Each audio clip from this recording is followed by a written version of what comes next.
Championship. Our big interview is John Walker, the head coach of Nebraska. And Coach, this is a pretty cool story. I mean, forget about winning the Big Ten. You guys, for all the success you've had historically, and we'll get into that, in your long tenure at Nebraska, it had not been a good last 5 years or so for you guys. Hadn't had a winning record in the conference. So what do you point to as kind of the key to this turnaround?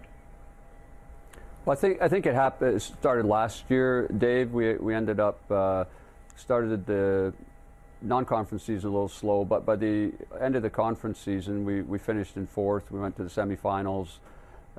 We lost to Michigan State 2-1 in the semifinals, and we're probably like one of the last one or two teams that didn't make the NCAA tournament. So I think a lot of the development part came last year, and then we returned virtually every player on the team. So I think development continuity is important. And then so it's a group that's kind of grown up together, and they developed a strong culture. You saw the seeds of that last year, and then you're starting to see kind of the results of that growth this year. Have you changed anything tactically on top of returning personnel and building off of last year? I think we're a bit more aggressive with pressing, creating goal scoring chances, and I think statistically, that bears fruit. But nothing outrageous or major. We definitely spent a lot of time on pressing and transitional play in this off season. A lot of really hard practices, what we call ball in play scrimmages, where it's just kind of relentless action and there's no breaks, and that mentality really helps in the transitional component of the game. I have to ask you about Eleanor Dale. She is leading the nation in scoring, and if people have been paying attention to Big Ten women's soccer, they know that she is a good player. She's on England's under-23 national team, so she gets some international play as well. But I guess I'm just interested in, how does someone go from a 7-goal scorer, who's a really good player in the league, to a 23-goal scorer who is one of the most feared players in the country? Yeah, I think the first thing is technical development. She's put in a lot of work into just finishing techniques, heading, volleying, finishing from the ground, first-time finishes, breakaway finishes, finishing after a dribble. I think she has a real specialist approach to that. A lot of forwards should have that approach. Like, if you're a forward, you should score goals. And so she puts that expectation on herself. And then I think over the last year, spent a lot of time on the actual technical component. And last year, she had little small injuries throughout the season. And then the other thing last fall is she had a lot of really good chances that the keeper made a great save on. It hit the post. It was 6 inches wide. And so she had a good season last fall. And if the breaks had maybe gone her way a little bit, you might have seen that goal total double. And so for her to make the jump, it is huge. There's no question about it. And whatever. But I guess I've always had the belief she had that in her. And then once you get going, there's a confidence component to it as well.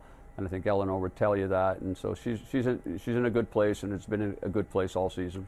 This team is really playing its best soccer right now. I mean, you're in the middle of a 6-game win streak. It's the longest for your program in a decade. We talk about building off of last year and that you felt like you had a chance to be pretty good. But why do you think it's particularly clicked here down the stretch? I think continuity, confidence are some of the biggest things. I mean, I give so much credit to the players. They've created kind of a winning culture, a culture where they normalize enthusiasm, and then I think you get those minutes on the field together. They've grown up together. They've taken some hard knocks together, but they have a real sense of unity amongst them. And then I think that continuity on the tactical side of handling difficult moments in games. As you know, soccer, especially in a conference strong as the Big Ten, often comes down to 1 or 2 plays in a 90-minute game. And I think they've been in those situations now over the last couple of years that they handled them pretty well. And then, of course, the intangible in all of it is confidence. As they have put some wins together, scored a lot of goals. Obviously, we're one of the top scoring teams in the country, and so I think they have confidence as well. But with humility, I think the humility comes from the beginning of last year or 2021, where some of them were younger players, and we didn't win those games. And so they have a nice feel to them in that they're humble, but they're growing in confidence as they develop together. So I think it's a really healthy group. Coach, I want to get into your backstory a little bit because it's kind of amazing. You're the only coach in the history of this program. It's been nearly 30 years, for those who don't know, that you've been in Lincoln. You're from Scotland originally. Your dad was a coach in Canada. You played in college for him. And I was reading that you applied for the Nebraska job literally on the final day that applications were open. Have you thought at all about kind of what moved you to apply on that day and how dramatically it's changed the course of your life? Yeah, I mean, the story is I was the high performance director at the training center in Ontario, Provincial National Training Center in Ontario, and we used to get a lot of U.S. college coaches come up to look at our players, and I became friendly with Brett Simon, who was the men's assistant at the time at Creighton. And Brett mentioned to me on one of his visits, Nebraska was starting up a program in the athletic department of Nebraska in 1994. There wasn't anyone with soccer background, so they reached out to Brett over at Creighton. And so we just talked a little bit, and he said, you know, I should really, if you're interested, I'm going to put your name forward. And actually at the time, my wife and I, we had 1-year-old twins. I was away on a coaching course in California, and I hadn't really thought about when we came back. There was several messages on our voicemail. Back in the day, didn't have mobile phones, of course. Right. So on our old voice recording mail thing from Al Papik, who at the time was a senior associate AD at Nebraska, just saying, hey, look, we'd like to talk to you. And so that's and he said, you got to get your resume in here. I remember I had to fax in the resume again back in the day.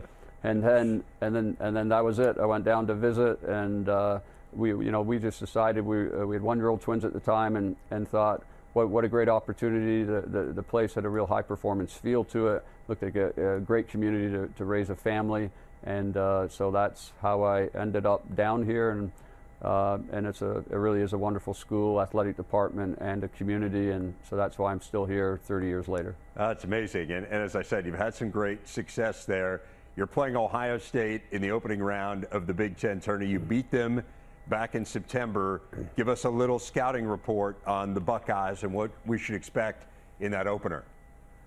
Yeah, they're a terrific team. They're a real attack-oriented team as well.